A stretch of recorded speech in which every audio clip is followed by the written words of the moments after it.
Hello, my name is Gibson Mills. I'm a student at Oklahoma State University. My major is secondary education and my focus is social studies. I'm doing this project for my cultural geography class at OSU, and it is titled The Lost Generation. This lecture is about human trafficking, but specifically child trafficking. But in order to understand child trafficking, we must understand what human trafficking is and what slavery is. Usually when we think about slavery, we think about slavery during the American slave era, when we took slaves from Africa and transported them to the United States through the Atlantic trade. And they were brought here and they were forced to work on plantations in the labor fields as domestic servants, and they were treated harshly with no rights, and they weren't even viewed as humans. Most people forget that slavery exists today, when in fact it actually does. And today, there are more people in slavery than there ever has been in the history of the world. So what is human trafficking? We got to understand what exactly human trafficking is before we go into what child trafficking is. According to Carl Cornighty, the UN defines trafficking as, I have to read it because it's kind of hard to memorize, the recruitment, transportation, transfer, harbors, get, or receipt of persons by means of the threat or use of force or other forms of coercion, of abduction, of fraud, of deception, of the abuse of power or of a position of vulnerability, of the giving or receiving of payments or benefits to achieve the consent of a person having control over another person for the purpose of exploitation. Around the world today, there are around 8 to 27 million slaves and 6,000 to 4 million trafficking victims around the world right now. 1 to 1.2 million of these victims are children. And the majority of the people trafficked are women and children. And a lot of times, these estimates aren't even accurate because there's no real way to get an accurate estimate, because a lot of countries don't. Trafficking goes unreported for various reasons, whether it's the victim is afraid to come clean or the victim's afraid to go and ask for help because they're afraid of what their traffickers or captors might do to them, or they're afraid that they'll get in trouble because a lot of times trafficking victims are transported from their home to a different country, so it's harder for them to be found. Or they're afraid that the government might not do anything at all, because a lot of times in some countries, trafficking is on the low priority list of things to deal with. Human trafficking is the second largest organized crime. It's right behind the drug trade and gun running. And there's an estimated $5 to $36 billion made each year from trafficking alone. So, what is child trafficking? Child trafficking is the same thing as the definition I stated earlier, but it's focused on children. So, you're probably wondering, why did I choose child trafficking, to be the topic of my lecture? Well, the reason why I chose this is because the majority of adult traffickers started out as children. An example of this I got from an article I read during my research for this project. And the article title is "After Your Honor is Gone: An Exploration of Developmental Trajectories and Life Experiences of Women Working in the Mumbai's Red Light Brothel Districts." The author states that 80% of the women working in these brothels were trafficked as children, as young as 11 years old. Children who should be running around and playing outside, who shouldn't even know the horrors of living in a brothel. And yet, a lot of these women, the majority of them, over 50%, 80%, that's a huge amount. And they were stolen as children, forced to work in the brothels as prostitutes or sex slaves. So what makes children targets for trafficking? Well, they can be used for cheap labor and exploitation. Children don't know that, what appropriate pay is. They can't negotiate pay because they don't know. And no one's really going to pay a child a lot of money to go work in hard labor fields like farms or in factories. And a lot of times they're not even paid. And they don't know any better. Children do what they're told out of respect for their elders. And usually children are made to beg, sell goods, or they're used for domestic work in houses such as cleaning, babysitting, or just being like a hand. And other jobs that children are not meant to do. Sometimes they're used as prostitutes, or they're used as prostitutes, or they're used in drug running. And usually these children, if they have to beg or they have to sell goods, they have an expected amount to bring back to their traffickers. And if they don't bring that exact amount to them, they're punished, whether it's through beating, starvation, anything that can scare or harm the child even more to make them more obedient. Another method of child trafficking is adoption. And the reason why they can be used for adoption is because no one's going to adopt an adult. Children as young as birth are taken from their moms, or they're stolen, or sometimes women even are taken and they're forced to get pregnant, and the traffickers steal their children and sell them to adoption agencies where money can be made. Because there's money in adoption. People pay a high price for a kid because they can't have one, and they don't even know where this child come from because they could have came from adoption. I'm not saying adoption is wrong because you don't know where children come from, but these children sometimes are stolen from their families. Another reason children are trafficked is for arranged marriages. And countries where this is normal, young children are often arranged to be married to adults, but sometimes the people they're arranged to be married to aren't always what the family thought they were. Sometimes they get sometimes they get abused, or they get neglected, or sometimes even their spouses sell them into brothels. Another reason why they're trafficked is for the militia. And conflict zones such as Africa, in countries like Burma, Uganda, Liberia, Sierra Leone, and other conflict zones are especially struggle with the problem of children in the military because they're either encouraged to join because that's all they know, or they're abducted from their families. And this is common especially in places like this because these places are known for high rates of poverty because of the instability. And parents aren't able to watch their kids or take care of them properly because they have to go out and work to make ends meet. And so these children are stolen from their families and forced to join the military. And in this process, children are made to kill their parents as part of initiation, and they're made to kill people. And they're also used for other crimes. Girls especially are used as sex slaves for the military, and while boys are used more for the militia. And sometimes girls are even used in the line of defense in these militaries. And another reason why it's more common is because in conflict zones, children are left as orphans a lot of times. And with no parents, no one to guide them, they have no one to protect them or show them right from wrong. So these children end up in the military where they are trained to kill.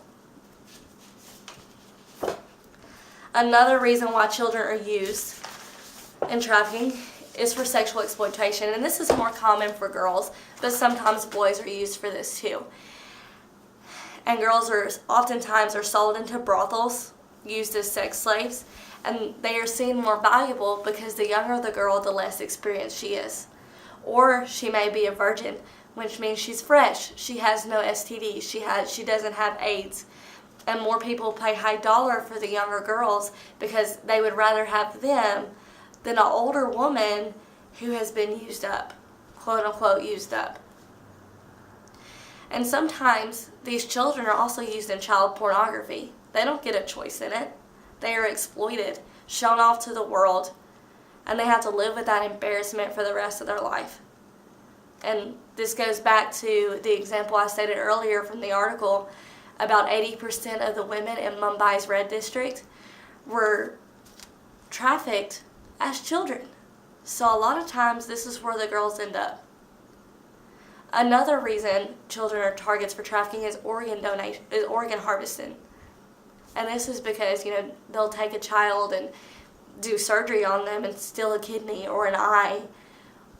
Or if they kill them, they'll use them for a heart because they can sell those organs on the black market to a family that might need an organ.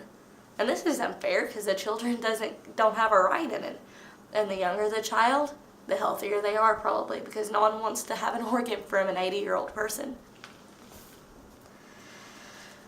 And the simple fact is, when it comes to children and trafficking, girls are used more for sexual exploitation, domestic work, while boys are used for labor exploitation. Examples for boys include farm work, street begging, and factory work. And girls, it could be factory work, domestic work, prostitution, sexual exploitation, pornography. So, and this goes back to, as long as there's a demand for cheap labor, people always traffic children. They'll be targets because, again, they can't negotiate. And sometimes, most of the time, they don't even get paid. And if they do get paid, it's in food. And it's a low amount of food. So how are children trafficked? So let's go into it. How are they trafficked? Many are abducted by traffickers by strangers. They're abducted by strangers, which means they are stolen away from their family by someone they don't know, who's unfamiliar to them, and they're scared. And these people, when they take them, they train them or they send them into brothels.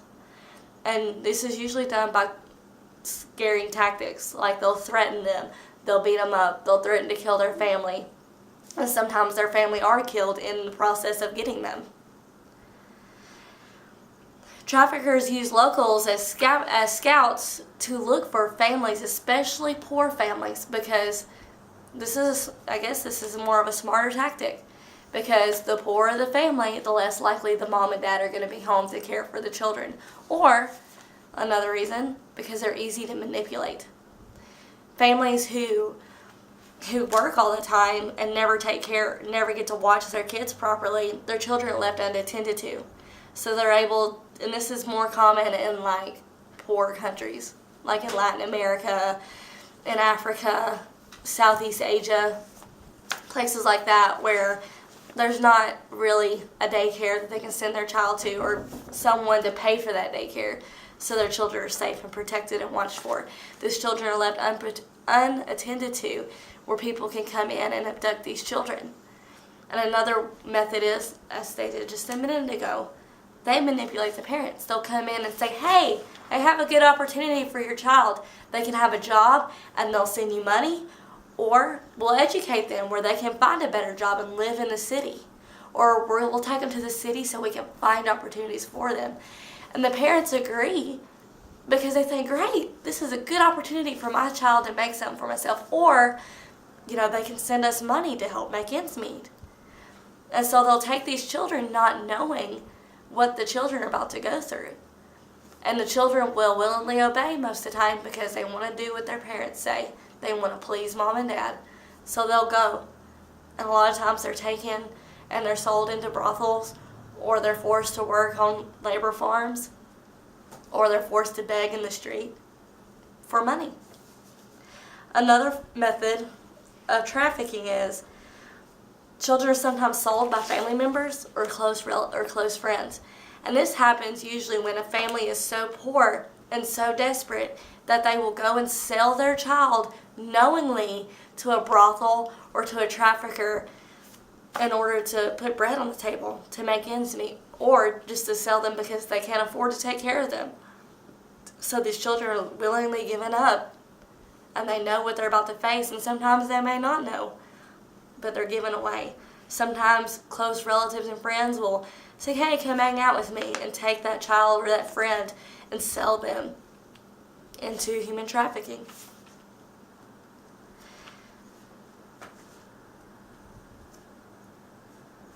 So what makes children vulnerable to trafficking? Children living in lower income families are made more vulnerable. And this goes back again to talking about how, when families are poor, they're not necessarily there to watch their kids all the time. They're not there to properly take care of them. So children are easily abducted, or their parents are easily manipulated, and sometimes the kids are easily manipulated. They'll go and think, okay, well, I've got a job that I can provide for my family because mom and dad can't. And then they'll go and end up in trafficking.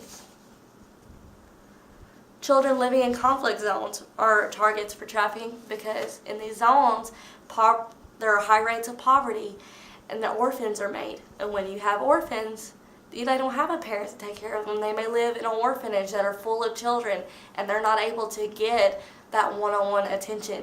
They're not able to get that security feeling, and they're not able to have someone protect them or teach them right from wrong always. So the military will come in and abduct these kids, or they'll willingly join the military so they'll have a sense of purpose, a sense of belonging. And another way that children are trafficked is when they live in places where one gender is valued more than another, or where children aren't as valued. In places such as, like in some cultures, like in China or India, families would rather have a boy because that's where a family line can be made successful. So girls are often left neglected, and in these places there are high rates of child abuse and neglect. And when the girls are neglected and they're not cared for, they're often left unattended. And again, they can be manipulated, they can be abducted, and sometimes the parents will get rid of them because they don't want to deal with the little girl, or they don't want to deal with that child. The parents will just send them away. And this is another way they end up trafficked into modern slavery. In this article by John Miller, I'll just read some of the brief examples of trafficking. A 15-year-old boy accepted a job that promised clothes and an education, but it proved to be a case of false advertising. A typical ploy of traffickers, for the job usually took him to a rural village in India, where he was forced to work 12 to 14 hours a day, producing hand-woven carpets. His only payment was 2 helpings a day of lentils and rice. And when he was unable to work, he was severely beaten. See, this is just a prime example of trafficking. This goes back to the false advertising, the false hope. He thought he was going to get a job, but he didn't. He was forced to work for 2 meals a day of lentils and rice. And that's not much. It's not a very nutritious meal that a child should have. And he was only 15. He was barely entering his teenage years. And he was beaten. This goes back to if he was unable to work, if he was unable to get what was required done, he was heavily punished for it. Another example was a young woman who was promised a restaurant job, so she left home and was flown to a foreign capital where criminals locked her in an apartment and raped her. Not allowing her out of the apartment, they used her as a prostitute. And this goes back to she was lied to. She thought she was going to get a restaurant job, and she was transported to a foreign capital. She was taken far away from her home to a place that she doesn't know, and her family doesn't know where she's at either, so they can't come rescue her. And she was sold into prostitution. She was forced to be a prostitute and a sex slave. And the last example I will give is a 17-year-old girl was arranged to be married to a man who, for $300 American, sold her to a brothel. For 5 years, this girl was used up by 7 men a day or more until she contracted HIV. And she was dismissed because she was too sick to work. This again goes into trafficking through arranged marriage. She didn't know that I'm sure her sister didn't know that this man was going to sell her to a brothel where she would be used up by 7 men or more a day until she contracted HIV and was too sick to work.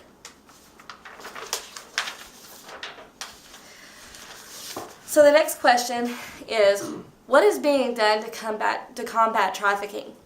The United States has a Trafficking and Violence Protection Act of 2000, and it produces a report on the level of compliance and anti-trafficking efforts in different countries. They are based on a tier system. A level 1 is good efforts, which means the country is doing a great job at trying to deal with trafficking, trying to catch traffickers, trying to rescue people who are victims. And the level 2 is some effort, which means they're not really working at it, but they are and they're not. Not much is being done. So they're a level 2. And a level 1 is when nothing is being done at all. They're not going in and looking for these people to stop them. They're not trying to go in and rescue them. And in countries like this is where you have the well-known red light districts where everybody knows these people are traffickers, or where you have high rates of child labor, or when you have children in militia.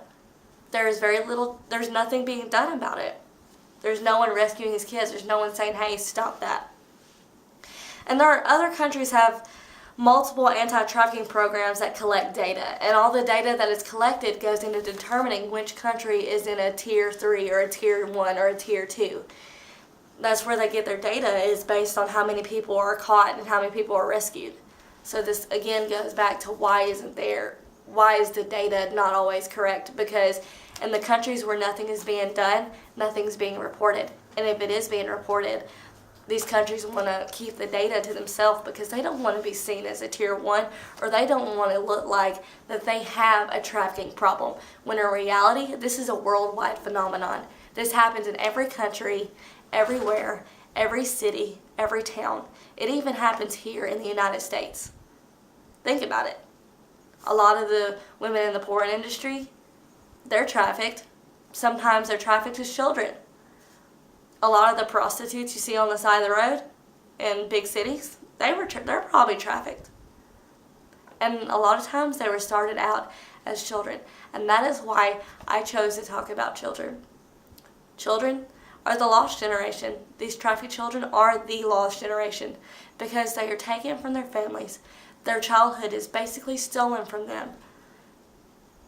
And who's going to advocate for them? Who is saying, hey, I'm going to take care of these kids? Or who is going in and taking care of them? And this goes back to the beginning of my lecture. The majority of the adults that are in trafficking today were trafficked as children. And that is it that I have to say for children in trafficking. I chose to do this lecture because I work with children, and children always will have a special place in my heart. And when I look at a child, I don't think that they should see the terrors that many of them have to see. And I chose to do a lecture because I am an education major, and I will be lecturing in front of a whole classroom. Thank you, and goodbye.